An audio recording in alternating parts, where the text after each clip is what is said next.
get back onto that CPI number. Let's bring in Tom Simmons over at Jefferies, who focuses on fixed income. Tom, great to see you here this morning. What your take on the CPI report, and what do you think it means to the bond market? Hey, good morning. Yeah, so the CPI report, I think, actually has a little bit more good news in it than it appears right on the surface. Obviously, as we see these eye-popping numbers like 8.5% year over year, comparisons with the late 1980s and, the early 1990s when inflation was really running quite hot. There's a number of things in here that suggest that we're starting to see inflation peak and it will roll over in the next few months. We saw these really big increases in gasoline prices. Important to keep in mind that CPI for March, the reference period here was right after the Russian invasion of Ukraine. So it really is capturing the most acute period of gasoline price increases.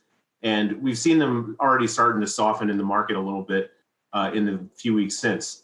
The other thing is that services X energy, and if you strip out the airline component, that was actually a little bit softer as well than the last few months. Housing actually came in a little bit softer in the last few months as well. And goods X energy also are coming in a little bit softer as well. So, the consumer has been pretty well able to weather the storm here with inflation. Obviously it affects sentiment pretty negatively, and it's affected the markets, but we haven't really seen too much in terms of a deterioration in spending. And I expect that we'll continue to see the consumer be pretty resilient here in the next few months as well. Tom, I posed this question to Brian Chung earlier, but do you want to get your take as well? Do you think this report and the breakdown by components, the increases or the decreases that we saw there, do you think that changes anything for the Fed? I don't. I think that it gives them slightly better comfort in terms of the fact that, maybe they're not quite as far behind the curve on inflation as it originally appeared, but it doesn't change their imperative in terms of what they need to do in the next few months. They really do need to bring interest rates up quite a bit higher because it's clear that they got started way too late on the tightening cycle. The 50 basis point hikes that have been on the table here, I think they continue to be on the table. They're not going to look at this slight degree of deviation away from the recent trend as some indication that the transitory nature of inflation that narrative that they have been holding on to. They're not going to, go back to that at this point. They know that in order to get inflation down, they need to bring rates above the neutral rate at some point.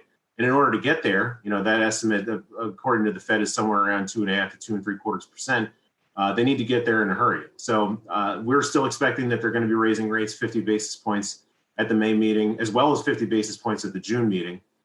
If anything, this maybe starts to take off the possibility that they could have done 75 basis points at one of their upcoming meetings, or perhaps that they would have had to have done an intermeeting hike.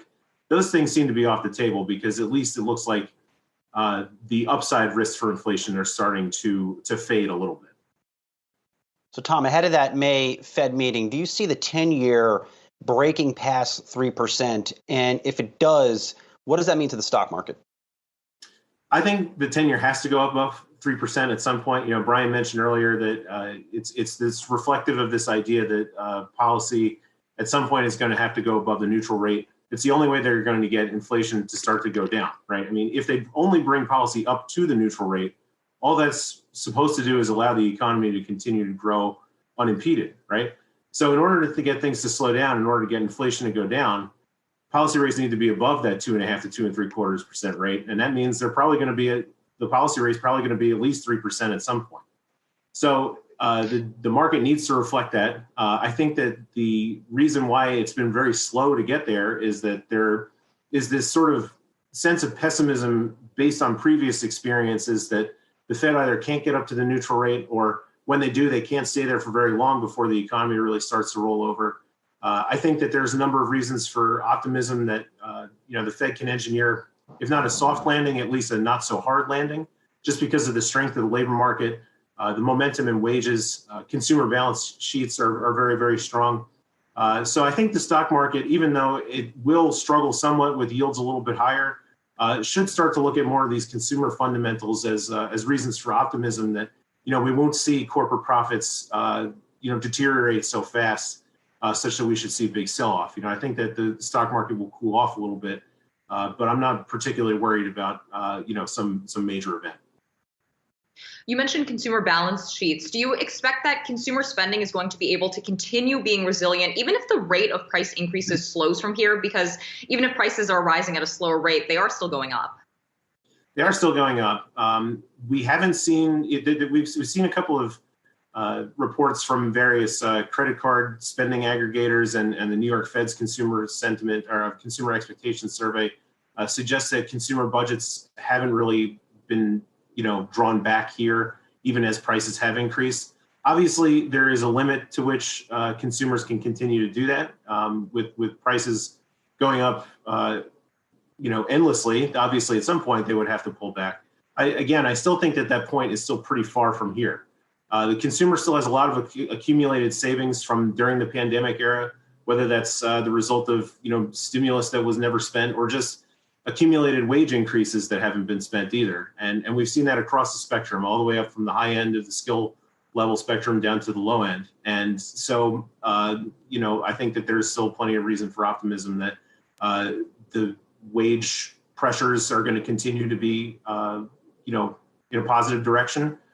Because there is still a relative shortage of labor in the labor market, and so with more and more spending power coming from wages, I do believe that they'll be able to at least sort of keep up with inflation from here.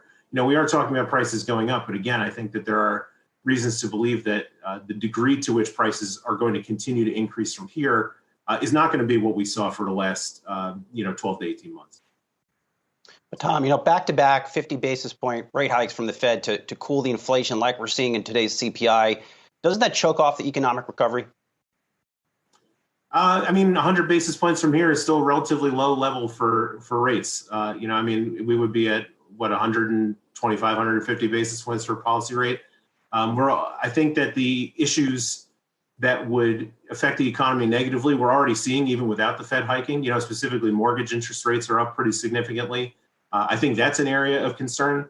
But the consumer, like I said, they're already basically funding a lot of their consumption with accumulated savings, and that costs them zero, right? They're not borrowing a lot in order to fund their consumption outside of homes and autos. So I do think that there's a risk. Obviously, the Fed wants to slow things down a little bit. They do want to take some of that demand out. Just that's the only way you're going to get inflation to come down.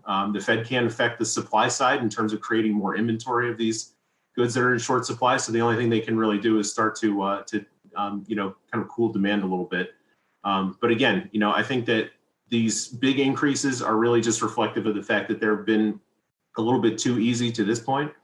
And we're not talking about, successive 50 basis point hikes for months and months and months. It's really just this adjustment in the short term that is then going to set them on a trajectory for a smoother increase in rates into the future. Tom Simmons, Jefferies fixed income money market economist. Good to see you.